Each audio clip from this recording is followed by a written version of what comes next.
जय भीम, नमो बुद्धाय। आप देख रहे हैं WH न्यूज और मैं हूँ विजय कौशल। इस वक्त मैं बिहार की राजधानी पटना में हूँ और पटना में गर्दनी बाग में हूँ और यहाँ पर एक आंदोलन हुआ है महाबोधि महाविहार मुक्ति के लिए और भंते विनाचार्य पर जो फर्जी मुकदमे दायर की है उसको निरस्त करने के लिए यहाँ पर आंदोलन हुआ है। बहुत बड़ा आंदोलन यहाँ पर हुआ है। मेरे साथ में करुणाशील बंती जी है और मैं उनसे आज आंदोलन के बारे में जाएंगे क्योंकि हम इसके पहले जो है महाबोधि महाविहार के लिए बोध गया में बहुत बड़े आंदोलन हुए। कुछ दिन के लिए थोड़ा स्थगित हुआ था, लेकिन अभी जो आंदोलन की जो आग है और पूरे देश में ये भड़कने वाली है। बंती जी, जय भीम, नमो बुद्धाय। क्या बताओगे, बहुत बड़ा आंदोलन आज यहाँ पर किया आप लोगों ने? बताने के लिए कुछ नहीं, ये तो करने का काम था।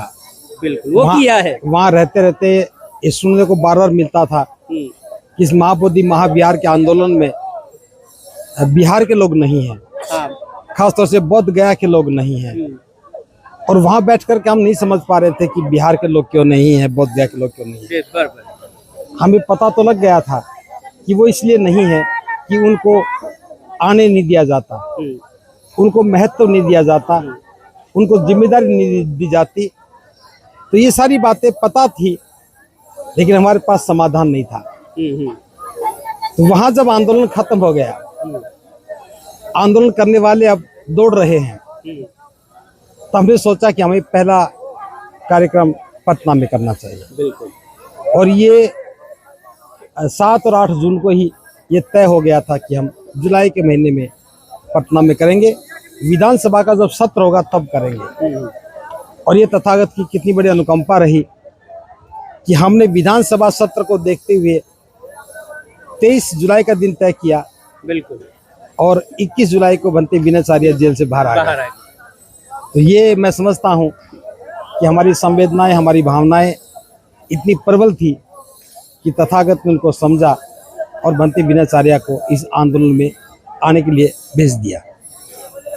और आज इस कार्यक्रम ने ये सिद्ध किया है कि ये सारा का सारा आंदोलन बिहार के अंदर है और बिहार के लोगों द्वारा है। यहाँ जितने भी लोग आए, हजारों की संख्या में लोग आए, उनमें से 98% लोग बिहार के हैं।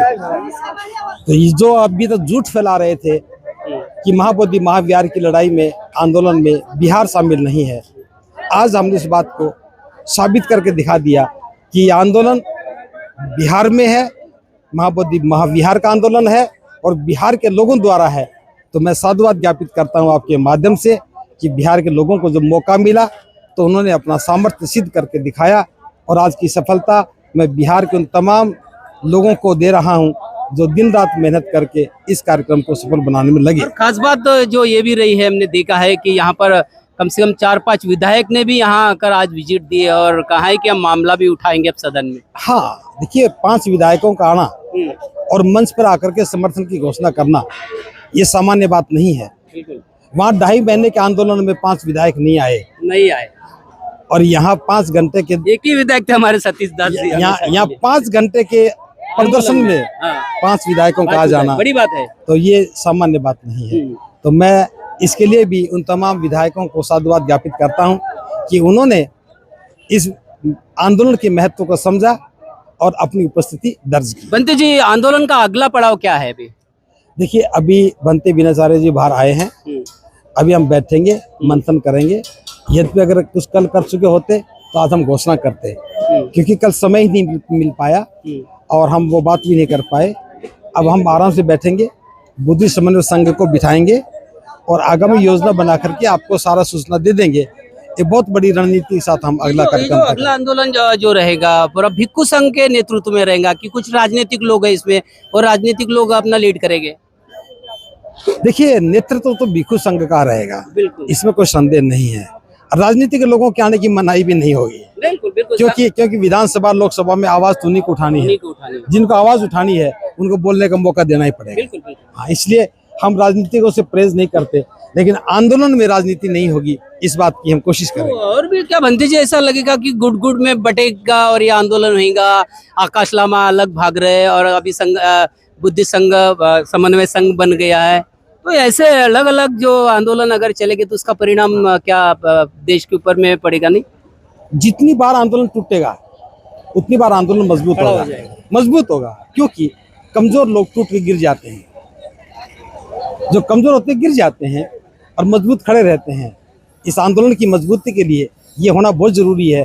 कमजोरों को गिरना ही होगा और मजबूतों को खड़ा होना होगा। निश्चित रूप से जिस तरीके से खेल खेला गया, आपके साथ में भी खेला गया, आपके ऊपर में भी एफआईआर किया, आपको कमजोर करने की कोशिश की है। वीणाचार्य जी के ऊपर में एफआईआर करके उनको उनका मॉरल डाउन कम करने का, आप तो और बहुत बड़े हो गए, पूरे देश में नाम हो गए आपका। देखिए बात पता क्या है, हमारा ये उल्टा गेम हो गया, उल्टा खेला हो गया। देखिए जो चालाक लोग होते हैं ना, वो दो काम करते हैं, चालाकी भी करते हैं और धूर्तता भी करते हैं।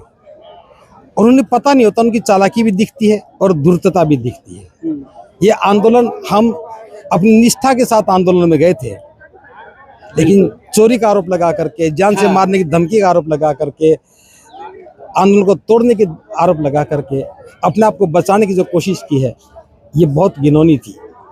और मैं सभी को आगाह कर रहा हूँ, बिहार के चुनाव के बाद, चुनाव के 2-3 महीने के बाद ये पता लग जाएगा कि वो आंदोलन नियुक्ति के लिए था या महाबोधि महाविहार की मुक्ति के लिए था।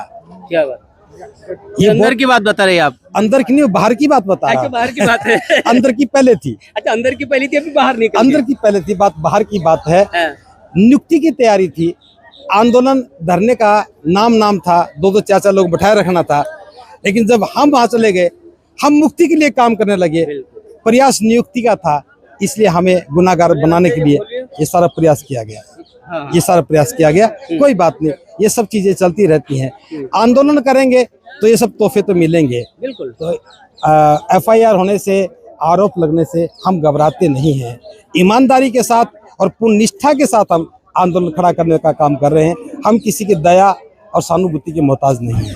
तमाम देश के अम्बेडकर राइट है, बुद्धिस्ट है, इन लोगों को इन महाबोधि महाविहार आंदोलन में जुड़ने के लिए आप क्या संदेश देंगे? मैं तो एक बात कह रहा हूँ, जब तक अम्बेडकरवादी लोग, अम्बेडकराइट लोग नेतृत्वकर्ताओं की जांच नहीं करेंगे कि उसके अंदर क्या है बाहर क्या है, तब तक हादसे होते रहेंगे। ये महाबोधि महाविहार का हादसा पहला नहीं है, कई बार हो चुके हैं।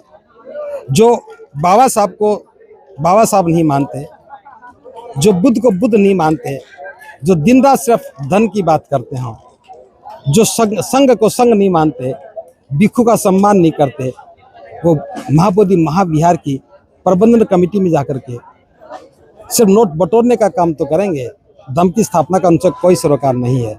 और मैं फिर कह रहा हूँ, आप समाज से आप किसी का साथ दो, मैं किसी की मना नहीं कर रहा हूँ, लेकिन थोड़ा जांच पड़ताल करके, परख करके कि ये आंदोलनकर्ता सही है या नहीं है। हमें आंख बंद करके भरोसा नहीं करना चाहिए, क्योंकि हमने किया, ये एहसास मुझे आज हो रहा है, इसलिए मैं आपको बता रहा हूँ। जब 13 तारीख को जब मामला हुआ, हमारे अम्बेडकरवादियों के साथ में मारपीट हुए, तो वहाँ पे किसी की हिम्मत नहीं हुई जाने की, केवल वीणाचार्य जी बड़ी डेयरिंग के साथ गए और वहाँ पे गए, लेकिन आकाश लामा की टीम वहाँ पे नहीं पहुंची। क्या डरपोक लोग हैं?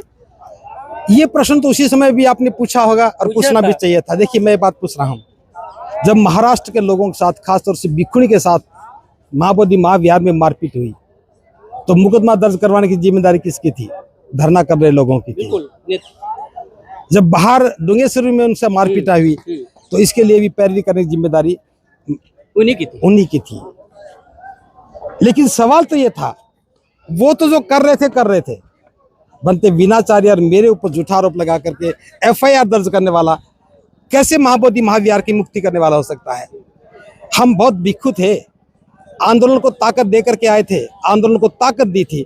हमें चोर बता करके, हमें हत्या के प्रयास करने वाला बता करके, जो आरोप लगाने वाला ना तो बुद्धिस्ट हो सकता है, ना ईमानदार हो सकता है, वो भ्रष्ट होगा, वो गुमराह करने वाला होगा। और मैं तो ये भी कहूँगा, उन भिक्षुओं को भी पहचानने की आवश्यकता है, जो चीवर पहन करके एक भिक्षु पर झूठा लांछन लगा करके ना केवल दम की गरिमा को तार-तार किया है, बल्कि भिक्षु होने पर भी एक प्रश्न चिन्ह पैदा किया है।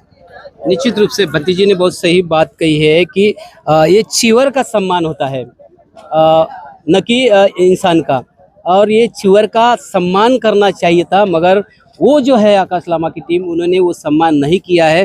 भंते करुणाशील जी के ऊपर में चोरी का इल्ज़ाम लगा है, यही भंते जी है वो इनके ऊपर में तमाम जो पूरे भारत भर में बौद्ध धम्म का प्रचार प्रसार के लिए हमेशा घूमते रहते हैं और महाबोधि महाविहार की मुक्ति की लड़ाई लड़ रहे हैं, ऐसे व्यक्ति के ऊपर में एक चोरी का इल्ज़ाम लगा रहा है। पूरे देश भर में जो घूमे हैं, देश भर के बौद्ध में चेतना लाई है, महाबोधि महाविहार टेम्पल में जो वहाँ पे कर्म कांड हो रहा था उसको लोगों के सामने लाया है भंते विनाचार्य जी ने, तभी पता चला है तमाम देशवासियों को कि वहाँ पर क्या चल रहा है। उसी के ऊपर से फिर महाबोधि महाविहार के आंदोलन के लिए तमाम देश के लोग जो है खड़े हुए हैं।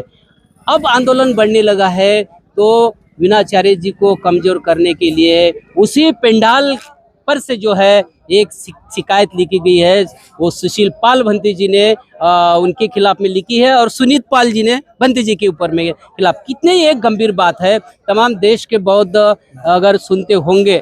सुशील पाल बोलिए। भंते एक प्रश्न आ रहा हूँ, बोलिए। अगर हमारे कारण ही धरना कमजोर हो रहा था, बिल्कुल, तो भंते विनाचार्य जेल चले गए और मैं वहां से निकल गया था, तो फिर 15 तारीख को धरना क्यों सिमट गया?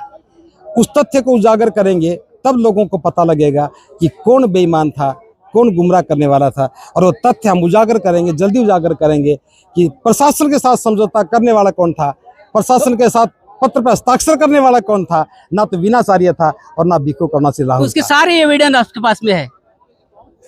कुछ हैं और कुछ आ जाएंगे। बिल्कुल। तो ये अभी और पोल खोलने वाले हैं। आज के इस भाषण में विनाचार्य जी ने तो पूरी पोल खोल डाली है और भी एक पोल खोलने वाली, पर निश्चित रूप से तमाम जो बौद्ध है इन्होंने परखना चाहिए कौन सच्चा आंदोलन कर रहा है, कौन मुक्ति के लिए आंदोलन कर रहा है और कौन अपना नियुक्ति के लिए आंदोलन कर रहा है, इसकी भी जांच परख करना चाहिए। भंते जी आपका शुक्रिया, धन्यवाद। आपने बहुत बहुत साधुवाद, सबके लिए मंगल कामना और विशेष तौर से आपके प्रयासों को बहुत बहुत साधुवाद। तो देखते रहिए WH न्यूज़, लाइक करें, सब्सक्राइब करें। धन्यवाद। जय भीम, नमो बुद्धाय।